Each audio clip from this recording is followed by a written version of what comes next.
Ya, bahan baku vaksin Sinovac kembali tiba di Indonesia melalui Bandara Internasional Soekarno-Hatta, Tangerang, Banten. Total 10 juta dosis bahan baku atau bulk vaksin tiba siang tadi di Bandara Soekarno-Hatta. Bahan baku vaksin tersebut langsung dibawa ke Bio Farma untuk diolah dan dijadikan produk vaksin. PT Bio Farma telah mengolah 25 juta bulk vaksin Sinovac yang sebelumnya telah datang di gelombang 3 dan 4 di bulan Januari dan Februari lalu.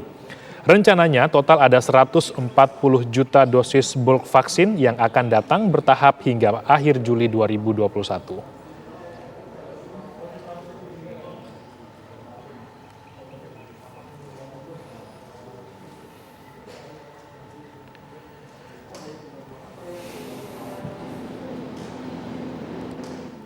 Ya, lantas sejauh mana perkembangan produksi vaksin dari bahan baku Sinovac di Bio Farma? Kita akan berbincang dengan juru bicara Bio Farma, Bapak Bambang Herianto. Selamat sore Bapak, Bio Farma sudah mengolah total sekitar 25 juta vaksin dan sampai sekarang berapa dosis yang sudah dihasilkan dan siap digunakan Pak?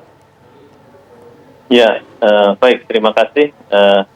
Jadi memang balok yang sudah datang itu tepatnya yang balok ya ketiga itu 16,5 juta dosis dan yang kedatangan keempat 11 juta. Jadi totalnya adalah 26,5 ya juta, 26,5 juta dosis. Nah ini sudah kita proses semuanya nih, mulai dari tanggal 13 Februari. Nah, diperkirakan yang 26,5 juta ini selesai di pertengahan Maret 2021. Ada sekitar 22 juta dosis nih, Mas. 22 juta dosis yang akan diproduksi dan saat ini per hari ini kita sudah memperoleh lot rilis dari Badan POM 11 bed. Itu sekitar 11 juta dosis ya.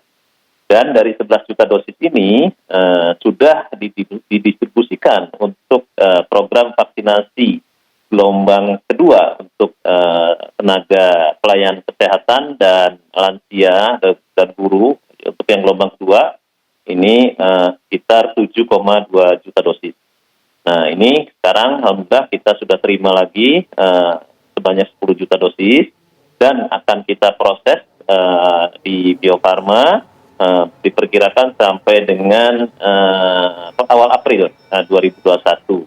Nah, dari yang 10 juta ini akan ada tambahan 8 juta dosis. Jadi totalnya sekitar 30 bed, jadi sekitar 30 juta dosis yang diproduksi di Bio Farma. Demikian.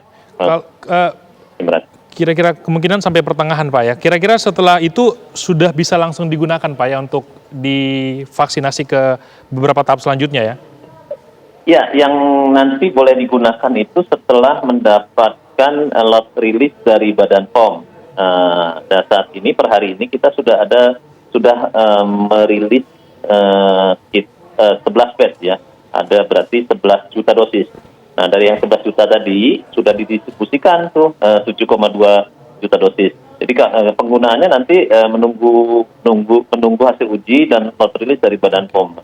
Jadi kita terus berproduksi setiap hari, nanti kurang lebih 3 atau sampai 1 bulan ya dari tanggal produksi itu dilakukan pengujian dan mendapatkan rilis. Jadi kurang lebih butuh waktu sekitar 3 sampai 1 bulan untuk mendapatkan lot rilis dari Badan POM.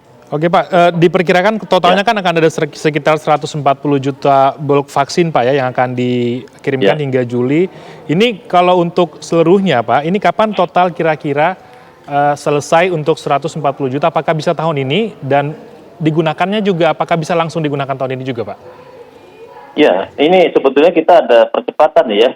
Awalnya 140 juta ini akan didatangkan sampai November 2021. Kemudian kita melakukan negosiasi sehingga bisa diselesaikan pengirimannya sampai Juli 2021 untuk yang 140 juta dosis ini.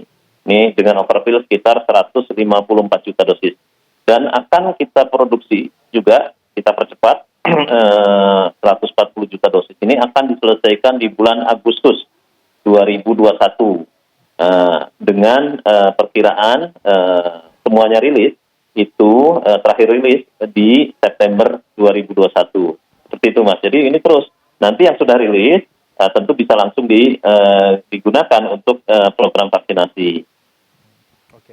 Kalau dari pihak Bio Farma sendiri Pak melihat seberapa besar sih sebenarnya peran vaksinasi dalam meredam COVID-19 saat ini Pak?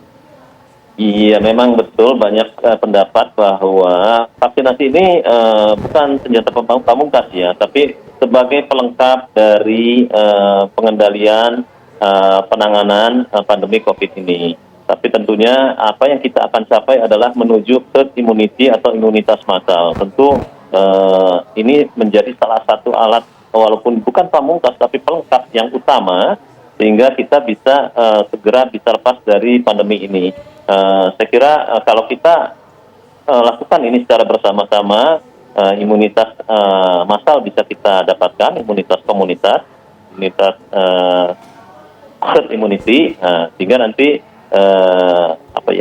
tingkat penularan, kemudian tingkat kesakitan, keparahan penyakit akan menurun, sehingga nanti kita bisa segera lepas dari pandemi. Tapi tentu harus dilengkapi dengan protokol kesehatan 3M atau 5M. Baik, Pak Bambang, ini kalau kita lihat sekarang masyarakat nampaknya untuk divaksin keinginannya tinggi sekali kalau kita lihat. Dan mereka banyak yang bertanya kira-kira mereka kapan divaksin. Nah ini yang sekarang sedang ditunggu proses pembuatan vaksinnya. Kira-kira dari Bio Farma bisa memastikan Pak untuk hal itu dan juga waktu dari pemberian vaksin atau juga selesainya vaksinasi ini Pak? Ya ini kan tentunya akan dilaksanakan oleh program ini dilaksanakan oleh Kementerian Kesehatan ya sebagai leading sektor. Nanti dilakukan secara bertahap dan bergiliran. Ini juga akan dilihat juga kesiapan dengan vaksin yang tersedia. Saat ini memang kita terus melakukan produksi menggunakan satu jenis yaitu dari Sinovac. Tapi nanti kita akan menambahkan ketersediaan vaksin ini dari sumber yang lain. Itu bisa ada dari AstraZeneca, kemudian dari Novavax, juga dari Pfizer. Ini tentu akan nanti mempercepat kuantitas vaksinasi dari kita. Jadi mudah-mudahan makin tersedia makin banyak, diikuti dengan kesiapan dari tenaga vaksinatornya, jadi kecepatan vaksinasi perharinya bisa kita tingkatkan. Jadi nanti masyarakat juga akan lebih cepat mendapatkan vaksinasi. Seperti itu Mas, strategi kita. Baik, kita tunggu nanti Pak, semoga bisa tepat waktu. Terima kasih Bapak Bambang Herianto, juru bicara Bio Farma sudah bergabung bersama kami di Kabar Pandemi Corona sore hari ini. Terima kasih banyak Bapak.